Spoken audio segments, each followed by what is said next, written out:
In short, if there is a body which is moving in a circle, this distance is called r, radius, and we call this as radius vector. Okay. Here is the body. Its mass is m. It is moving in this direction with the velocity v. It's a linear velocity, and it's moving at any instant of time. I have noted it is at this position. After some time t, okay, small t represents time. This body has gone from here to here, and this is called radius of the circle or radius vector. When I say radius vector, this I have put an arrow like this, then this radius vector is different from this radius vector because the direction has changed, but the magnitude remains same. Okay. So when I say radius, you can think of radius vector, and when I derive an expression, then you will take this radius vector as r, only magnitude. So its velocity here will become v2. Here velocity is v1, and this angle, let us say, is d theta. So in a very small time dt, this is very small time dt, the body has moved from this position, tracing an angle d theta. What are various things which are connected here? Number one is, you should know, in circular motion, since the body will keep on moving like this and this path remains totally constant, what is actually changing? We say that this angle is changing every time. So we call this angle angular displacement. So if you remember, in linear displacement, I do one thing. I put a difference and make a table here. First column will relate to physical quantities with linear motion, and this will be related to circular motion. In linear motion, what is the analogous physical quantity to the physical quantities in the, even you can put serial number 1, 2, 3, 4, 5, 6 and 7.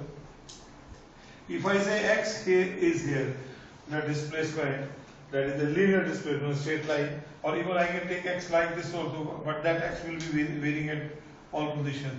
In linear motion or a curved linear motion, x is called a displacement. In a circular motion, linear displacement, there is a relation between linear displacement and angular displacement, but the analogous of x here is theta. You remember this. Linear velocity, we write v, is mass, dx by dt. Okay. Here d theta by dt is called angular velocity. You have to know this. Okay. Then we call here acceleration a. This is dv by dt. Here we call angular acceleration, that is rate of change of angular velocity upon angular time. Okay. Time. After that, now various relations. Very, very important. Time in both cases. Time is totally independent. Time does not depend. Circular motion depends upon time. dx by dt. Velocity is Good. You should speak now. How will you do it? I will not say I have done it deliberately to see your attention. I didn't. Thank you very much. And then we were talking about what is very important. Time is independent. Okay. So the basic three physical quantities, m, l, t. We'll talk about mass. The analogous of mass here is capital I.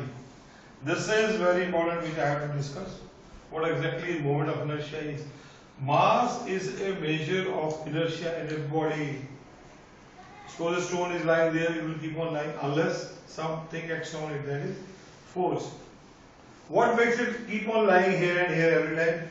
Inertia. That is measured by mass.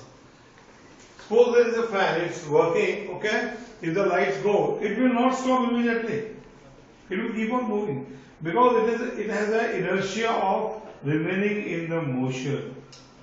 And you know about inertia of rest. When you are in a bus you are in a inertia of rest.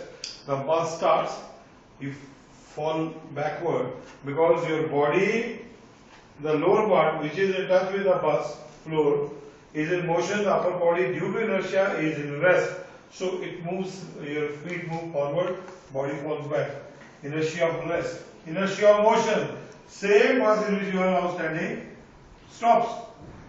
The bus stops means velocity of the bus becomes zero. Your feet are on the floor zero, but the body, upper body is in a motion. Is in a motion of has an inertia of motion. So upper body will keep moving. That is why.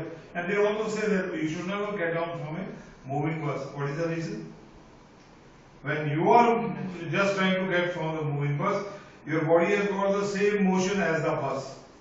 So due to inertia of motion, you will not stop immediately.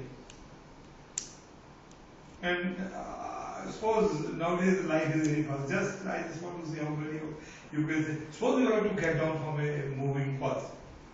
Okay? Should you move along the direction of the bus, or you should get down like this? Bus is going straight and you get down like this. What will happen? Both cases, please try to experience this less velocity and see the progression. Okay? In the first case, what will happen? You can move in the same direction of the bus because you can see the thing, your body motion, your legs can move like that. But if you get down from a bus is moving like this and you are just got like this, you will fall back. So sometimes in such life, in cities, sometimes you have to get down. Okay? So I have been telling you, everywhere physics is applied. Everywhere, every second physics is applied. Nothing but what is physics? Special laws. What is happening in the nature have been described in terms of motion and everything in physics. Okay? After this, I am going to tell you that you should know it. If inertia is called moment of inertia. Please remember moment. And this is equal to m into r square. I am talking of single particle moving around the center only. So how many things we have described about this particle which is moving? Number one, its velocity keeps on changing, angle keeps on changing, it has got a linear velocity, it has